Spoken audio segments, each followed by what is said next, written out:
Data ko qabadhee dhufee jira. Qophii kee keessatti waa'ee haadhaa haasofnaadha. Namni ilma namaa ta'eetiin namni haadha malee harmee ofii malee dhalate hin jiru.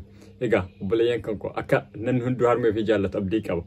Har'a immoo sirba abduu waaqoo tokko osoo dhaggeeffadhu sammuun kan koo xiqqoo si na ta'e. Mee sirba san wajjin laalleetiin akkaataa inni haadha ofii itti ibse akkaataa immoo haati maal namaa taate hundi keenya iyyuu ilmaan hiyyeessaati. Namni dureessa ta'eetiin dhalatu hin jiru. Egelmee hiyyeessaa taane immoo harmeentiin akka itti nu guddisti beeyna. Abbaan kan kennallee akkasuma jechuudha. Har'aaf garuu guyyaa haadha wajjiidhaan wal qabateetiin mi viidiyoo abduu waaqoo kan reakshinii isaa isin hojjechuu barbaadetti. Viidiyoo sirba isaa kana keessatti mucaan kun mucaa Booranaa Keeniyaadha. Garuu sirbi isaa namni baay'een dhaggeeffatee jira natti fakkaata. Garuu Oromoonni biyya keessaa waan sirba isaa beekan natti hin fakkaatu. Garuu ilmaan Oromoo sirbi isaa kun baay'ee namatti tola. Haadha ofii jechuun immoo waan tokko nama qixxeessu jiru. An akka dhuunfaa kiyyaatti haadha kan koo eenyu nuun qixxeessu. Eenyu nuu jechuudha. Lubbuu kan koo caalaa jaalladha harmee kan koo jechuudha.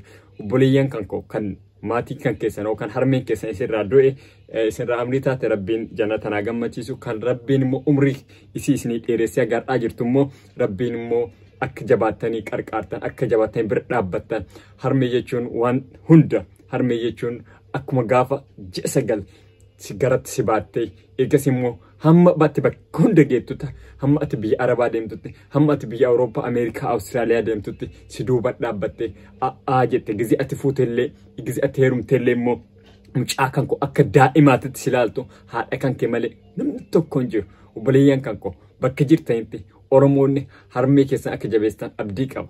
Ani harmee kan kootiif yoomillee of duuban deebi'u jechuu barbaadetiin mee viidiyoo kana harmee kan laalleetiin walitti deebina anuma wajjin tura reakshinii isaa hojjedheetiin walitti deebina jechuudha.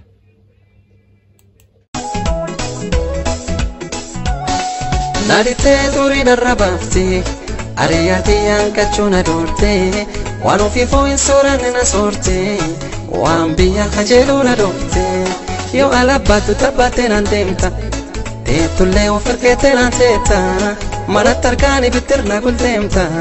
Yoo ani rafbooti gurraanidha qoraanii bisaan dudatti baatte nagaraa duraatti na baatte kadadhabbiin baa'ootii sendoorre isiyaati akkam nam jaalatte jaalalli bi'uu waliin fakkaattu jaalalti ati ilmee jaalattu ilfaattee ofiin jibbaattu ka guyyaa cuuf nam gola rarraatu sidadee sirraan fagaanne naasoleetiya barattu na fagees malee naasoleetiya si jibbeessi hin dhowwanne naasoleetiya harkattu na qallata malee naasoleetiya waaqi jirullee danda'een baasu naasoleetiya hangalatu guddees kan keeti naasoleetiya si kadhadhaa waaqii guddaani naasoleetiya horatu lubbuu tan teetti ayyootiya titana dhalte dadhabdee na guddifte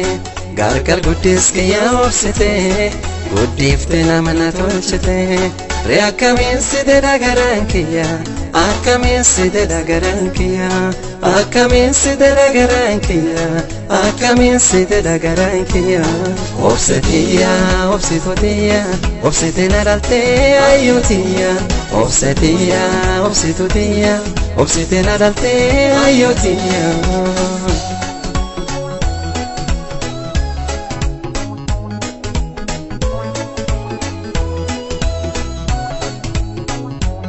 Yaali bultii mataa si nyaate wanti ati nyaate si koruu didde uqqattee biiftee garsi galtee miidhaguma durii qabde dhabdee ati addunyaan akkam fedhe taate dikkaattulle sila si baasa barattu akkan na jabaate irra garaa kiyya daaresse yoo imaltuu deemta gara baatu torboo firmicheeramtee na laalta lama sadii amtee na dhungattee na jabeessa jettee na dhaamata hanqi garaanaa yoo si tolfatte imaltuu na biraan deemtu yoo deemtullee waliin deensita waan ana jiru na galtiseetu surri goggoguu na doorte ayyootiya nadhaa gubbee gubbaa na keette ayyootiya dhiyaa barii na deddeebte ayyootiya ceekuu wal seenuu na doorte ayyootiya Orallo che sanduta che ayotia bukundofte melake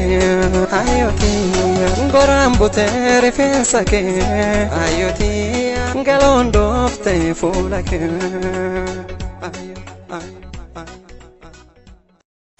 Goota badhaasa yoo dhabne wayyo akka bishee garbaa goota roorroo diduu eessaa fiduu wayyo akka lemoo qilxuu hayyuu gaaratti hafee waa madafee